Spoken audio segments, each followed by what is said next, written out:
Hello friends, welcome back to my channel. Today we are going to analyze Ola Electric. So those who have already watched my old videos, they know that this will be done through by checking company's financial results, interpret them with the help of ratios and charts, and also at the end I will try to forecast company's future expectations. And all this will be done by the help of Excel financial models. Ola Electric, found in year 2017, that manufactures electric two-wheeler scooters as of now. And these are their electric two-wheeler models: Ola S1 Pro, Ola S1 Air, Ola S1 X. Currently, in two-wheeler segment, they are the market leaders with the first mover advantage.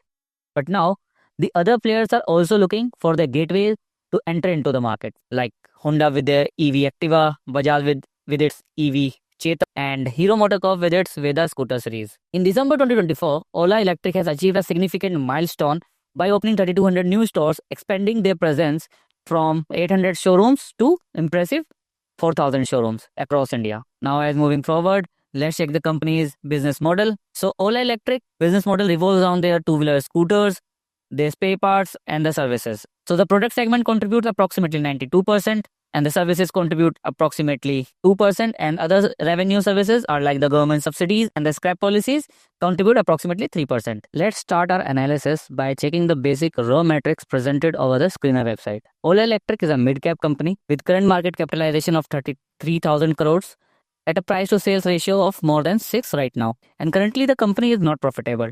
So we do not have positive price to earning ratio, return on capital employed, and ROE as of now. So if you're wondering if the company is making losses, then why they are making business and why the people are investing? So the straightforward answer for this is people are investing in the company's future profit expectations. This will be explained in the financial modeling part of this video. As the process, let's check the company's profitability or loss ratio, particularly in this case. Those who are new in finance understand profitability ratios as a scale of measuring companies' ability to make profits in respect of their sales.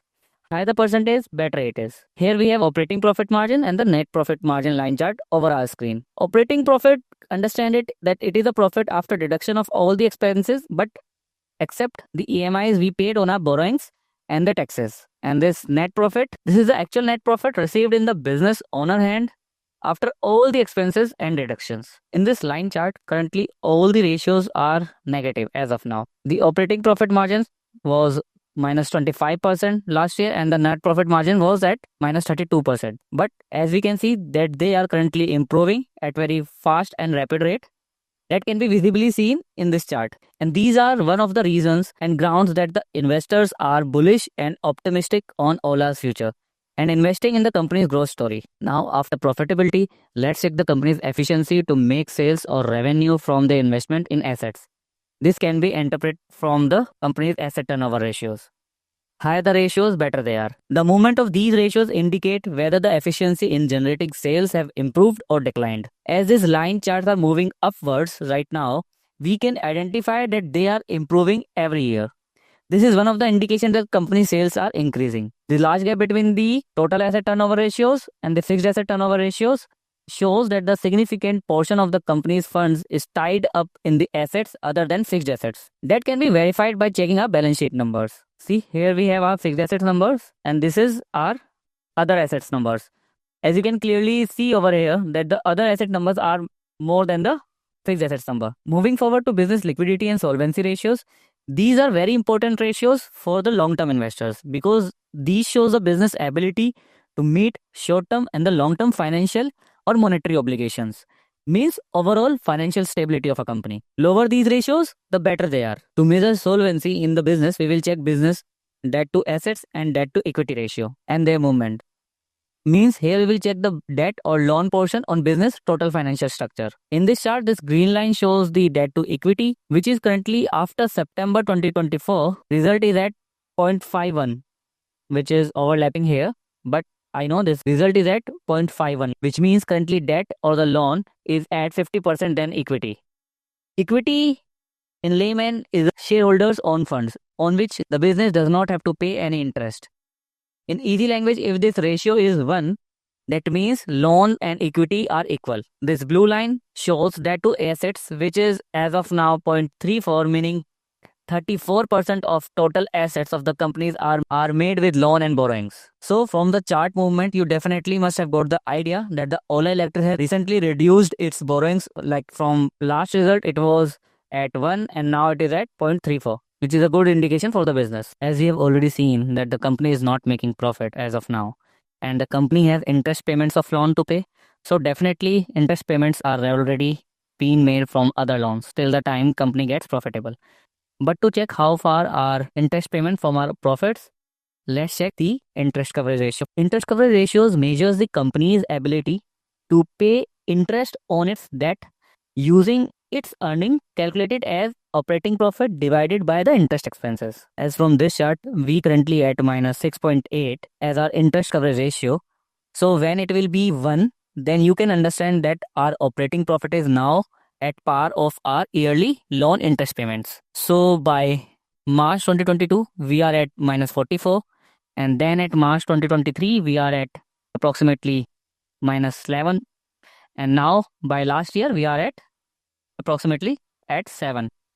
This indicates improvements in our operating profit or reduced our interest payments, which in both the cases is better indication towards the company's growth story. Now we have reached the financial modeling part of the video, where we will see the details of sales performance, company's profit margins, and try to estimate future number based on my best estimates and assumptions to support my decision. Here how the model looks.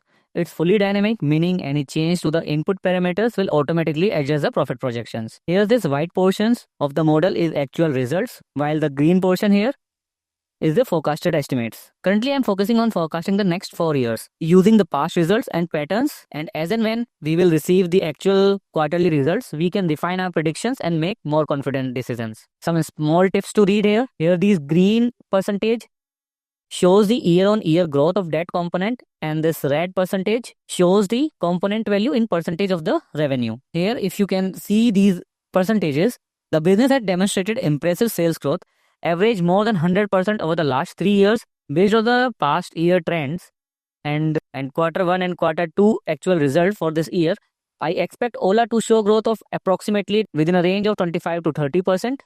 Here I have taken 29% in my model this year and 15% year-on-year growth in revenue for the next 3 years, which seems quite reasonable to expect at this level, as the company has raised its stores from 800 to 4,000 in December 2024. Considering the improved operating margins and based on my model calculation, I can anticipate that the Ola Electric will be profitable at operational level in financial year 2026, year ending on March 2027, and the net profit profitability positivity can be expected in financial year 2027, year ending March 2028. The clearer picture can be seen after next year results, which will incorporate the sales numbers and the related expenses of the new 3,200 stores opened in December 2024. With these assumptions of 15% year-on-year growth in sales and 35% improved operating margins, I don't see much hike in stock price from current stock price level. Now let's take a quick look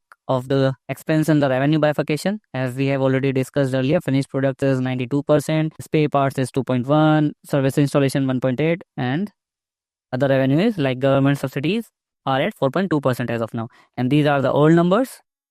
And let's check the expense bifurcation here. Cost of material constitute around 89%. Employee benefit scheme is at 9%. Earlier it was 16%. So it has been improved. Other expenses also been reduced from 39 to 29% of revenue. And exceptional expenses also been reduced from 54% to 38% of revenue. Earlier, the EBITDA was at 46% loss, and now we are at 21% loss. So here is the improved numbers year by year. And as a process, let's discuss the potential risks to invest in the Ola Electric. Is as per my perspective, there are 3 major risks as of now which I can see here. The first one is that the new big brands are also entering into this space, and these big brands already have better and experienced supply chain network and more brand value than Ola. To compete and win, Ola needs to work on its after-sales services and more customer satisfaction. The second risk, which I think is in terms of stock price as of now, as per my analysis, I believe currently Ola's stock price is overpriced, and any bad news or market correction will take the stock price to go more down. So I would not suggest any new buying position in this stock till the time we cannot see the clear picture of new sales and expenses numbers from the new stores open strategy. The third potential is which I have received as a news, like in January, the chief technical officer and the chief marketing officer have resigned from Ola, and currently the company is operating without its top leadership team. So these are some major associated risks with Ola that I can think of as of now, although some others which remains to startups are also there. To confirm, the impact of CTO and CMO resign can be seen in the upcoming quarter results, and once received, I'll incorporate those numbers into my model and share with you in all upcoming videos. So do let me know in the comment section when these next results arrive.